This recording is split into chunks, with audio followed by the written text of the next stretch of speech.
Saya tadi bertanya pada Mas Guntur Romli dalam break. Saya bertanya, Mas Guntur sebenarnya pernah lihat nggak sih apa yang disampaikan oleh Mas Hasto yang dikatakan bom waktu itu? Jawabannya Mas Guntur? Iya, beberapa video saya nonton. Video? Video. Ada lagi? Dan juga dalam video itu ya ada dokumen-dokumen. Dokumen? Disertakan juga.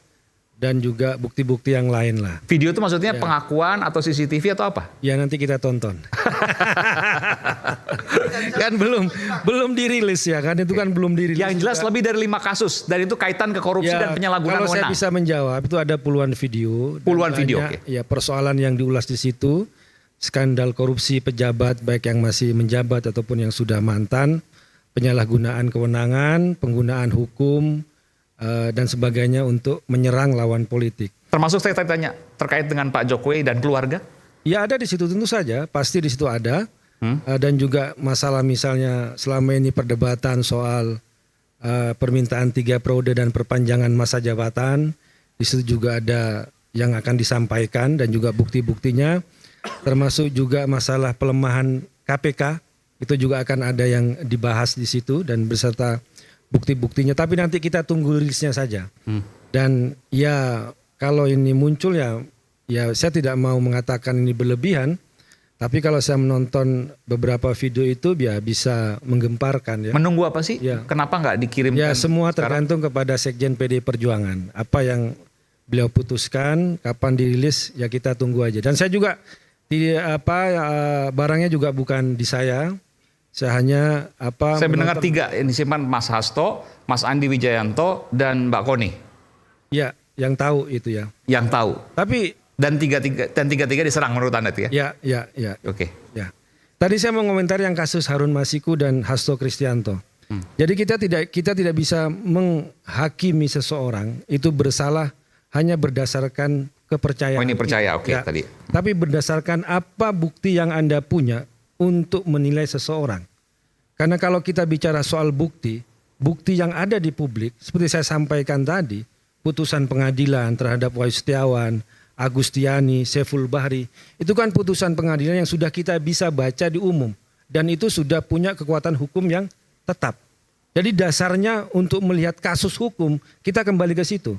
Tapi kalau Anda mau bicara soal spekulasi, asumsi, bahwa ini sejak dulu memang pantas dipersangkakan, Anda juga harus baca yang dibocorkan oleh majalah Tempo ketika ada seorang pimpinan KPK tapi tidak disebutkan namanya yang diorder sejak lama untuk membungkus Hasto Kristianto, untuk mentersangkakan Hasto Kristianto, tapi dia menolak karena bagi dia ingin bekerja berdasarkan apa yang dia profesionalitas dia, bukan berdasarkan orderan. Siapa pimpinan KPK waktu itu? Dia tidak sebutkan namanya di majalah Tempo, tapi pernyataan itu dikutip oleh Tempo. Bukan Firly maksudnya? Ya saya nggak tahu ya, siapa kan itu bisa.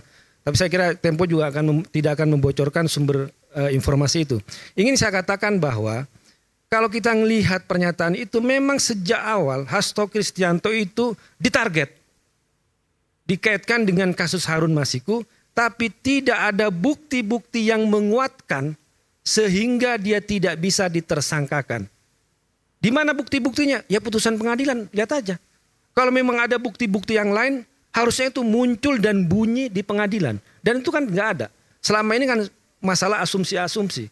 Makanya saya katakan tadi, kalau kita baca rilis Ketua KPK, bukan lagi persoalan kasus suapnya, tapi sudah bergeser kepada isu politik yang ditersangkakan adalah Hasto Kristianto selaku Sekjen PDI Perjuangan.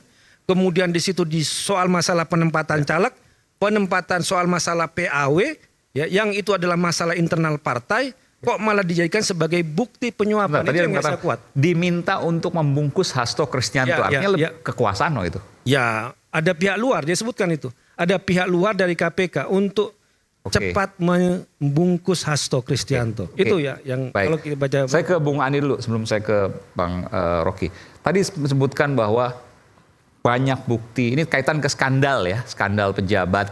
Banyak bukti, ada video, ada dokumen, dan salah satunya menyebut juga tadi Pak Jokowi dan keluarga.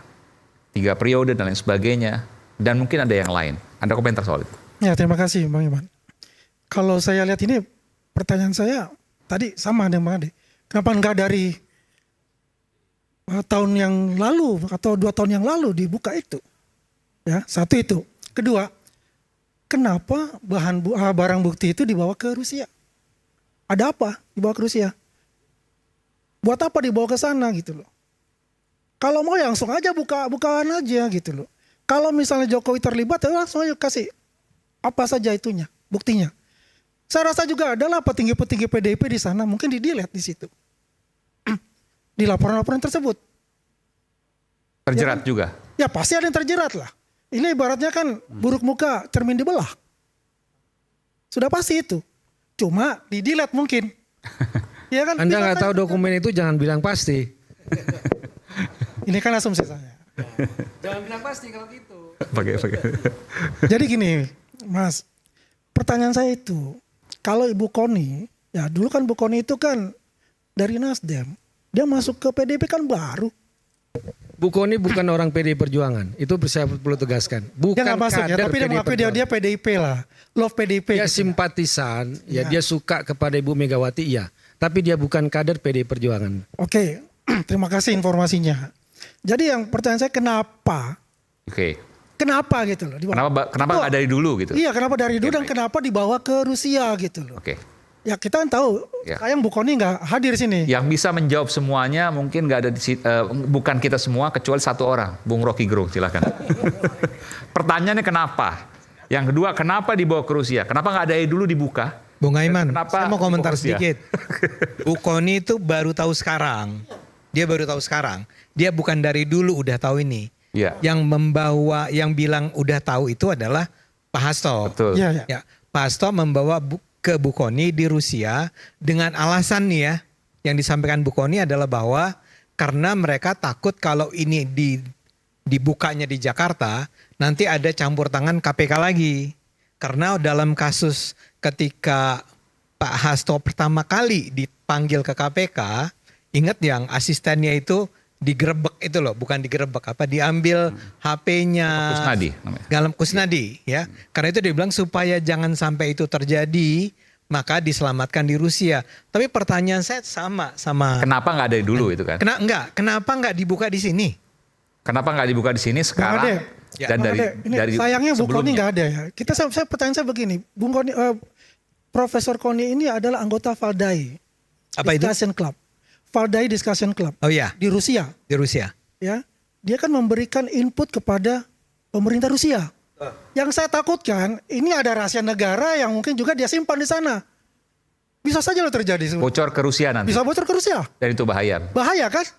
Apa enggak? Pertanyaan saya secara hukum, apakah itu termasuk melanggar hukum dalam undang-undang? Anda kan nggak tahu barangnya. Kok menganggap itu rahasia negara? Oke. Bung Rocky silakan Bung Rocky. Seandainya kita tidak tahu barangnya, boleh nggak kita bikin kesimpulan? Kalau datanya nggak ada, otak kita dituntun untuk tetap membuat kesimpulan. Dasarnya begitu. Coba kita mulai dengan definisi skandal. Apa sih skandal itu? Kata skandal itu cuma ada di wilayah agama dulu tuh.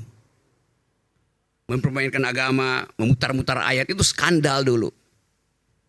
Belakangan dia berkembang menjadi tagihan moral. Dasarnya tuh kata skandal pertama. Terakhir masuklah istilah skandal politik. Apa tuh skandal politik? Nggak ada skandal politik. Peristiwa politik diskandalkan iya. Kan begitu cara kita menganalisis tuh. Watergate. Nixon turun karena skandal politik. Bill Clinton tidak jatuh padahal dia ada skandal seksual. Jadi kalau kita bilang apa itu skandal politik adalah sesuatu yang kemudian dipindahkan dari wilayah privat ke wilayah publik. Itu soalnya tuh. Apa itu? Rumor berubah menjadi gosip, gosip berubah menjadi skandal. Rumor kalau dia di wilayah privat ya